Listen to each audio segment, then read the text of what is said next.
listening to a download from theoutdoorstation.co.uk. Number 416. Hello and welcome back once again to the Outdoor Station, and this the first of a two-part cycling-based podcast with Laura Bingham. As you'll hear, her adventure was slightly different to most, in that she set herself the target of a 7,000-kilometre ride from the Pacific to the Atlantic. Yes, certainly a challenge. However, she chose to do it without spending any cash. Now there's a real challenge. So keep listening to hear more behind her reasons and obviously her experience. You may already be aware of Laura's particular achievements from social media or perhaps other podcasts, and I've put a link to all of those, plus more to photographs, a YouTube channel, Instagram, Twitter, etc., all over on the show notes on the Outdoors Station website. Now, this interview perhaps takes a slightly different angle to the others as we look more at the practical and logistical aspects of this challenge, her relationships with those that joined her, as well as what's involved in recording a trip like this with a view to creating a television programme. As I mentioned last podcast, we're now also starting a monthly competition to win some great outdoor gear, so listen out for that during the show.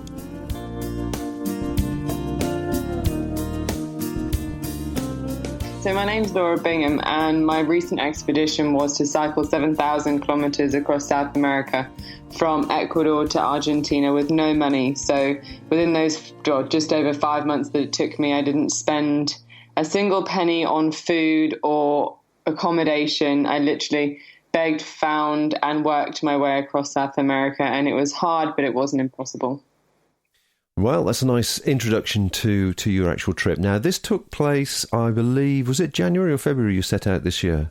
It was in January. I arrived in Ecuador at the start-ish, mid-January, and I started the expedition at the end of January.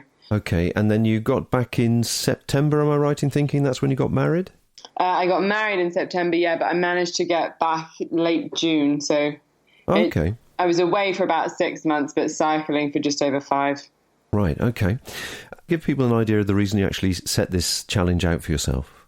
Well, in the year before, I was working in Mexico teaching English and doing jaguar conservation, and then I sailed back to England from actually Orlando because I had to get a flight up to there to catch the boat to go home. And when I got back, I wanted to find the next thing and do something a bit bigger and a bit crazier. So I decided to cycle across South America, but then I thought that, well, everyone cycles across South America. It's not that much different. So I was on the internet looking for inspiration, and I found this charity that takes in young girls that, their families don't have enough money to look after them, or their parents are abusive and violent, and they're all there for a myriad of different reasons, but all there for a reason. So I wanted to try and raise money and awareness for this charity, and also have a better understanding of the ordeal that they had to go through before they arrived there, and what true hunger felt like and true desperation felt like, because a lot of people in England don't know what that feeling really feels like. And I still don't think I know 100% what it feels like, but I have a much better understanding now. So I know your trip took in a visit to the charity. Did you actually visit them before you actually set out? Phil, the founder, he's still here in England, so I visited him beforehand, and he told me all about it, all about these girls, and some stories that really inspired me to have an ongoing relationship with the charity. Like, he told me a story of these 2 girls that arrived there, that they arrived in the morning and they had breakfast and they went off and played, and they were called in again for lunch. But when they were called in for lunch, they were so confused because they were so used to eating every other day when their father would come back from work that they physically didn't know, they didn't understand that they had to eat 3 times a day. And I just couldn't wrap my head around the fact that these 2 young girls that were 7 and 5 just didn't know that they had to eat 3 times a day. They thought they only had to eat once every other day. So I was quite blown away by that. Yeah, it's certainly when you get involved with charities overseas, and over the years I've been involved with different ones, and you start to hear the stories of other people less fortunate than ourselves, you start to perhaps get a different perspective on things, and it brings it home, doesn't it? It does, and it's quite difficult then coming home and speaking to your friends, and their biggest problem of today was that their nail just broke and they have to wait 4 hours to get to the nail salon. And you almost want to hit them to be like, no, that's not the biggest problem in the world. But you can't, because everyone's problem is relative to themselves. So I can't berate anyone for thinking their problem is the biggest problem in their world, because it is. And I found that quite difficult when I came back, to take these sort of trivial problems and give them the attention that person needed, even though I knew that there were other bigger problems in the world. The trip itself, if we can talk about sort of in different stages, really. First of all, our listeners are very practical people that do a lot of activities themselves and a lot of adventures. Maybe they do it sort of quietly, but they're not headline adventures, shall we say. So they'll be interested in talking about the practicalities of a trip like this, the planning and the actual function of it. And then we'll sort of perhaps touch on some of the stories and some of the emotional side of it, because I know there's a lot of different things that I've found from seriously cyber stalking you, and the background to this particular trip. And obviously there are numerous things which touch on different aspects that come out of a 7,000 mile cycle ride, 7,000 kilometre cycle ride, which for people overseas is 4,337 miles. That's because I'm slightly OCD. So the actual trip itself then. Now, I understand you sort of came up with this idea for no particular reason. You were sitting in your bedroom one day and it came to you. Between the idea sort of appearing and actually a date being set, how much planning was involved? Yeah, I spent almost a year trying to plan it, but I tried to find a production company that would come on board, and I found one, but they were a bit of sort of a cowboy production company, so they sort of ended up wasting about 6 months saying, it needs to be an £800,000 production, we need this, we need that, you need to find sponsors. And for someone that doesn't particularly have a big name, no one really knows me, it's extremely hard trying to get any money out of companies. The best I did was get a couple of bikes and a bit of kit. So that was a completely unrealistic expectation. And then I ended up getting a different production crew. But I spent a lot of time trying to plan it and sort of getting nowhere and trying to follow all these guidelines that by sort of in the end, I just said, F-U-C-K it, I'm just going to go. So I bought my ticket in November for the January the 7th, January the 6th. And then within those 2 months, I just got everything sorted. I, bought the panniers. I just got all the things that I needed in the bag. So I think you can plan it as much or as little as you want to. I tend to not plan things very well or very thoroughly. I deal with all the sort of medical essentials like getting malaria tablets or making sure I have stomach antibiotics just in case, and then a form of communication like a sat phone. And other than those sort of basic safety items, I don't think you really need that much. And I believe wholeheartedly that you'll figure it out. If you need to figure it out, you'll figure it out. And that's what I did. I planned my route before I went. And then whilst I was out there, I ended up doing a completely different route. So I needn't have planned the route in the first place. That was sort of a day wasted in planning, but it gave me sort of a good idea where I was going. I think you can plan as much or as little as you want to. It sounds to me that you had two different tiers to the planning there. You had obviously the practicality about the route that you were going to take from the Pacific to the Atlantic.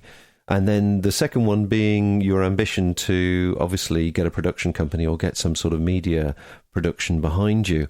What drove you to do that, if you like, on your first expedition? Because I've found, speaking to people that have developed a media career, as it were, it usually comes after they do the first one without media support. What was the push to get on board with a production company so soon? Because when I was 18, I left college and instead of going to university, I thought I'd do sort of a year traveling, which then turned into about 4 years of traveling. And I hopped from, Greece to South Africa, Belgium, Indonesia, Florida and America, and then to Mexico, and doing a whole different myriad of jobs. And it was when I sailed back to England that I was 21 at the time. And I thought, okay, I've sort of run out of that window where I can just have fun and go traveling, and now I need to start thinking of a career. So I started looking through all the different things that I enjoyed, that I was good at, and the only thing that made sense to me was traveling and doing these types of adventures. So I made a very conscious choice to try and combine the thing that I loved the most with trying to make a career. And that's what I did. I tried to get a production crew on board to make a documentary and as much media coverage as possible so that then I could start building a career. I know you approached your now husband, Ed Stafford, for advice on the actual trip itself as you were in the planning stage. I believe so anyway. Was he sort of supportive with doing this as a way forward, or was he trying to sort of hold you back, as it were, and just do one thing at a time? No, he's been, he still is the most supportive, motivating person in my life. Well, it's just really funny because I emailed him asking for advice, but from our first meeting, if you will, I was trying to ask him business questions and he was asking me how many children I wanted. So I just remember being having my little pack of all my questions and, my route and all of my plans and stuff, and just thinking, no, that's not why I'm here. But by the end of the date, it was, we were quite inseparable. And then 3 months later, he asked me to marry him. But he's been so supportive and so motivating for me and my career choice and my dreams. Back to the trip itself then. You obviously gathered all the equipment that you would need here. There's the equipment, obviously, that we were talking about from doing the trip itself, the bike and the panniers and the practical things. And then there's also as you pointed out earlier on, the satellite phone, the safety gear, the technology, the video cameras, whatever it was you took with you. So did you ship all those out in one lump sum and then sort of put it all together when you got there? Or did you send it out in stages and have a staging post somewhere where you could collect it all at the other end? I had my entire family at the airport. So there was about 20 of us literally packing the bags at the airport because that's how prepared I was, and taking the bikes apart and putting them in boxes. And unfortunately, we broke one of the bikes the morning before, that morning. So Ed spent the entire day, whilst I was saying goodbye to my relatives, trying to fix the bike, buying a different part to fix it. So we arrived at the airport, put everything in the boxes. I had one sister pushing one bike in a box, the other sister pushing the other bike in the box. And I had 4 big bags with the 8 panniers in and all of the stuff. And I got on the flight, everything went through perfectly fine. And it was only when I got off the flight that I picked up all of the bikes and the bags off the carousel and looked at it and went, oh shit, how the am I going to carry all of this out of here? So I had to get 2 trolleys and push them simultaneously with pushing one 6 foot, pushing the other one 6 foot, pushing the bike box 6 foot, pushing the other bike box 6 foot. And it took me forever to get out of the airport. But no, I did it in one foul swoop. Good grief. Well, that's a story in itself. And did you have somebody there to meet you? No. I've managed to try and I got this like little mini bus that fitted about 15, 20 people and got it to drive me to the sort of hostel hotel that I was staying at. Okay. And then did you spend a few days putting it all together, I presume? Yes. Yeah. I started off with Cho, who walked the Amazon with my husband. And we spent about two or 3 days putting it all together, packing it all. And then we got out of the hotel and we couldn't ride the bikes. We physically couldn't ride the bikes. We had to push them to the bus stop. And then the bus wouldn't go. So we had to get a taxi to a different bus stop and trying to find a taxi driver that would put that bike and the trailer and everything in it was impossible. And then we got to Quito. No, Quito was where we started. Then we got to Manta, which is the coast, so that then we could start from the beach. And then I had to spend a week in a hotel in Manta waiting for an electric part that I forgot. Ed had to send it to me from Argentina so that I could convert electricity from the solar panel to charge my laptop, because I had to take the footage from the camera and put it on the laptop to put it on a different hard drive. Okay, so you were taking a fair amount of technology with you then. I mean, you're talking to somebody who's fairly experienced in a lot of the things you're talking about. So I'm just trying to visualise how much technology you took with you. And so by the sound of it, already we're into laptops, we're into solar panels, we're into, obviously, video cameras or cameras, mobile phones, sat phones. We're into too much weight, basically. Yeah, absolutely. And, you know, part of our interest is keeping things simple and reducing that weight down. So if people were to look at your pictures and on Twitter and Instagram and your website, all of which will be on the website, of course, and as well to the links to your YouTube channel, they'll see that you were fairly laden up with, I think, 4 or 5 panniers on your bike, plus towing a trailer, plus Cho. Now, I think it might be just worth clarifying to people, because the story can be understood in different ways. Although you chose to do this trip as a solo female, you actually had company in different stages going along purely from a safety point of view. Is that correct? Yes, I had completely intended to do it on my own, the whole thing. But then when Ranulph Fiennes became a patron of the expedition, he said that to my husband that he thought he was being quite love blind to the risks, and he thought that I should have someone coming along with me. And when Ranulph Fiennes suggests something, you tend to listen. And so I had Cho go with me for the first 2 months, and then I went alone for about 2 weeks, but then I got attacked. So I got my fiance at the time, now husband, to cycle with me for a month, and then Ness Knight, another adventuress, for 2 weeks, then my sister for 3, and my other sister for 3. Okay. We'll talk about the different stages of that particular range of people in a second. But the thing that I'm unclear on, so forgive me for asking the question, but when you look at the information that you've put out there, obviously you were going with the intention of not spending or not having any money, doing it completely money-free. The people that came with you, did they live to the same expectations as well? So they had no money with them either? Yeah, that's how I made them. But all of the females that came couldn't speak any Spanish. So it was completely down to me to get all of the food for them. Right. It was annoying. Okay. Well, presume you had, obviously, just like you have to consider the different aspects from a safety point of view, you also had a safety fund, an emergency fund that, should you have an accident, which in actual fact you did have a couple of accidents, you did have some funds to call on for medical reasons. We had a credit card, and I had a credit card with me just in case. And I actually had $300 wrapped up in in a plastic bag, and then about 4 tapes of 4 layers of duct tape, which I kept with my passport just in case I needed an emergency lift somewhere. But I didn't use any of that. Okay. And then I noticed looking at the map that's on your website, there's it looks like a spot system where it's just gives out a message saying I'm here and I'm safe.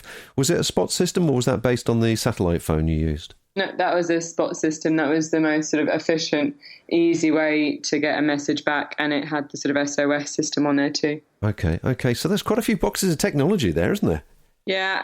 To give you an idea, my front right pannier was all electrics, and panniers are quite big, and that was a very heavy pannier. And then my front left pannier was all of my miscellaneous. So it was my first aid kit, my wash bag, my eating Tupperware, a cup.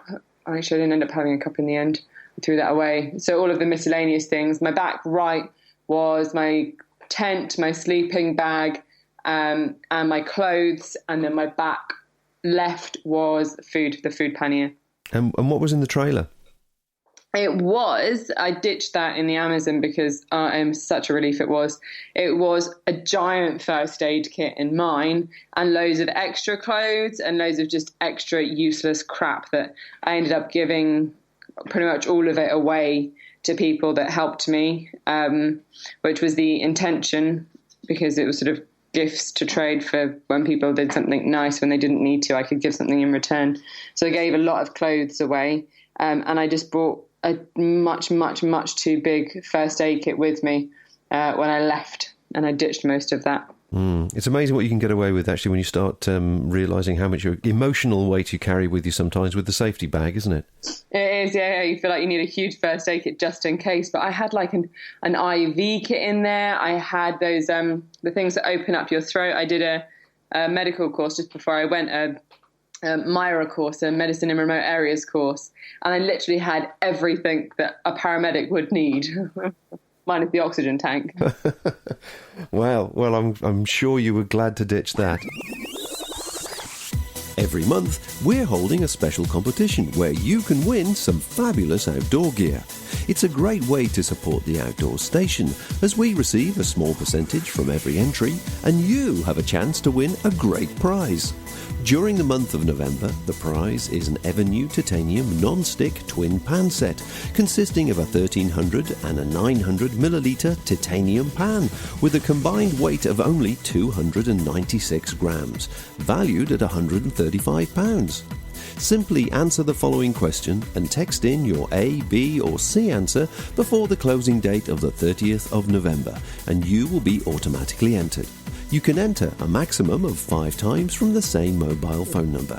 So this month's question is, the new President of the United States is A. Donald Duck, B. Donald Trump, or C. Ronald McDonald?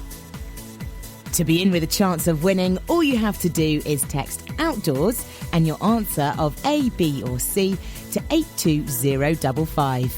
Or post your answer with your name and contact phone number to Competition, The Outdoors Station, Unit 19 Signet Business Centre, Hanley Swan, Worcester, WR80EA. Entries are open to anyone aged 16 plus, and you must have the bill payer's permission. Texts cost £1 plus your standard network rate, and the competition closes at the end of each month. Entries received after that date will not count, but you may still be charged. The winner will be contacted within 3 days of the competition closing, and they may appear in future programmes. For full rules plus terms and conditions, please go to theoutdoorstation.co.uk/competitions. I know, again, looking at the research and the stories that you've told already, that Cho, who took part in Ed's trip down the Amazon, they were good partners and they worked well together. But I understood from a couple of things that you've said that he had a very sort of machismo attitude towards women, and you found that sort of fairly hard going. Was he sort of pushing you, or sort of just giving you negative sort of feedback all the time? How did that work? At one point, because I used to dabble in a bit of modelling beforehand. And one of the reasons that I decided to do this type of career is because I was told that I was just too fat. I wasn't pretty enough to be the size that I am. And I was just too fat. I had to lose 3 inches off everywhere. So I told that to Cho at one point, and at one point he turned around and said that he thought I should just go home and starve myself for 2 weeks because I'd be better at modelling than I was at cycling. And I was like, thanks. And he said, it's not my fault that I'm slower than him because I'm a girl, and that's just the way it is, and he'll wait for me if he needs to, because it's not my fault that I'm a girl. And just things like that. When you're already feeling very negative, very down, very emotional, you don't really want someone trying to be nice, but saying it's not your fault that you're a girl. Yeah. It doesn't ring like a sort of the supportive nature that you'd need when it's freezing cold, pouring with rain, you're starving hungry, and somebody says, well, that sort of thing. It's not good team spirit. No, it's not the most motivating. I know he probably meant it in a good way. He was trying to be helpful, but it was just a very clear example of that macho, male, doministic type relationship that just didn't work for me. And it worked for Ed perfectly fine because they were both male. Ed was older than Cho, so it was very easy for Cho to see Ed as the older leader in that expedition, whereas I was a younger female coming in, trying to sort of instruct. Not that I was really instructing, but it was my expedition, it was my trip. So I think he struggled with having a younger female leading him. Exploring that a bit further, just to let people know, you were obviously 23 when you did this? Yeah, still 23. Yeah, still 23, okay. No, I left when I was 22 and I had my 23rd birthday out there. Okay. But for a lot of people, that age is, can be seen, I suppose, in different cultures as being very, very vulnerable. And along with the advice that you had about the safety aspect, how did people react to you as you went through the different countries from as a point of being the age that you were doing the trip that you were doing? Thankfully, I come off relatively mature, so I don't think my age had much to do with it. I never felt judged on my age. And very rarely felt judged on my sex either, just in the relationship with Cho. It was more of what countries were familiar with cycling. So in Ecuador, no one really understood why someone would want to do a cycling trip. It was sort of like, oh, why aren't you just at home working? Why aren't you earning money? Why aren't you, just being normal? Whereas in Argentina, there were so many cyclists that cyclists would just cycle past me in the day and then offer to take me home and have lunch or dinner at their house. And it was the Argentinian culture was much more understanding as to why I was doing what I was doing. So they were much more supportive rather than thinking that I was just completely bonkers. There was one thing that really came to mind, really, reading the sort of the blog posts and some of the writings that you've done, is that it must have been confusing to people in the different countries and certainly different neighbourhoods, depending if it was a poor rural area or a sort of more affluent cities and towns, I guess, that here you were giving the perception of a wealthy Westerner and actually pleading poverty to do the trip. Were people confused? A bit. I think because I was doing it for charity and trying to raise money for young girls, I think that made it slightly more understanding because there was a bit more of a reason as to why I was doing it. But I think a lot of countries did find it quite difficult having a white woman coming in and effectively begging or trying to work for food. I remember in one village, I don't think they'd ever seen a white person before because we asked to stay in their sort of village hall, their casa comunal, and we went to this sort of communal house and we started making a fire and cooking, and the entire village came out and started watching us. And we had about 40 people crowded around us just watching us, to the point that then I felt so awkward that we went back into the village hall and shut the doors, and I had to hide in the tent. I had to put up my tent and hide in the tent because everyone was staring through the windows watching me, and I felt so embarrassed. And I didn't really know what to do. And did you talk to them in the morning about it? Were they? Did they agree that this is the first time they'd seen white people? No, not really. They all sort of slowly disappeared, and then we asked the next door neighbour if we could use her tank of water to wash in and stuff.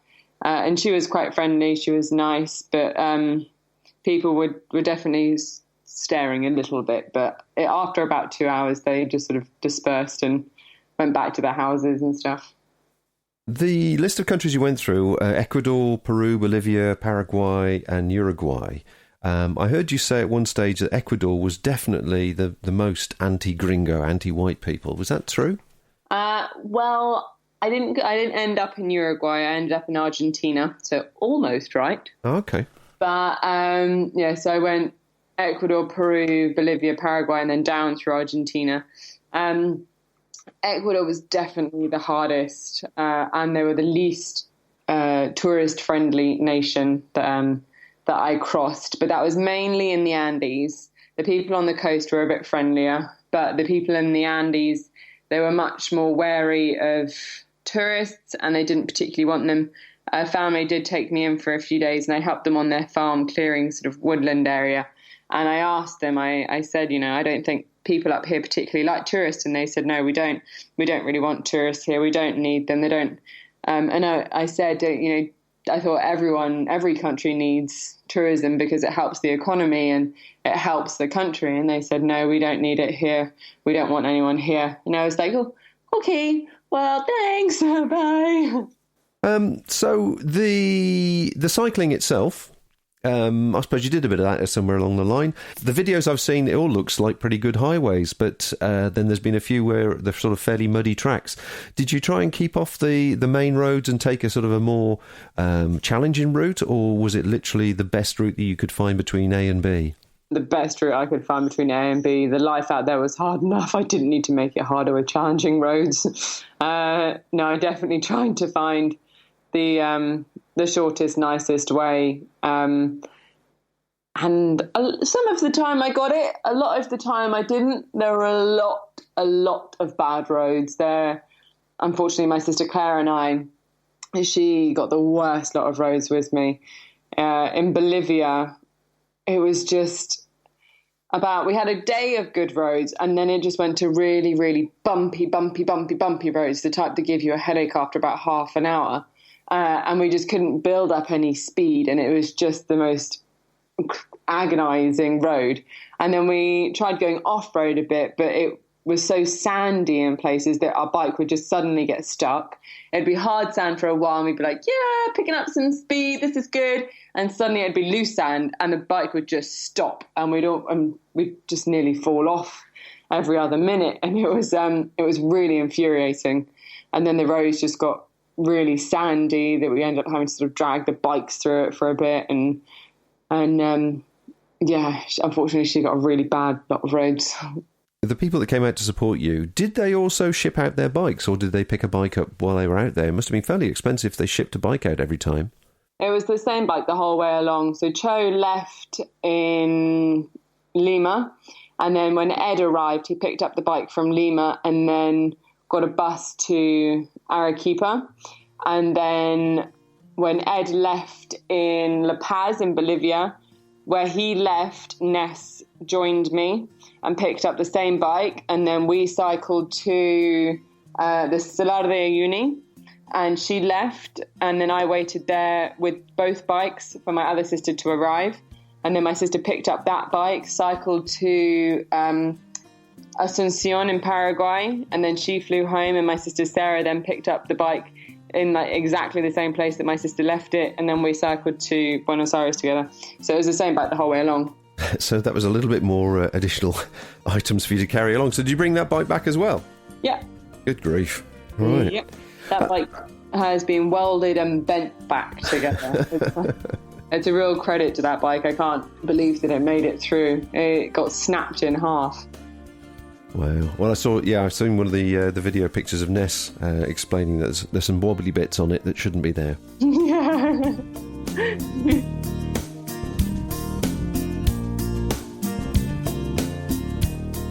In part 2, we hear more about the rich and varied food Laura enjoyed and endured. We hear how different the emergency health service can be in South America, and we hear the real truth when asked if she would ever do it again. All the links to everything we've discussed are in the show notes, along with the charity details that she mentioned. If you feel inspired to make a donation, please follow the links there. Thanks, of course, to my guest Laura Bingham. Thanks to you for listening, and part 2 will be along very soon. Until then, bye for now.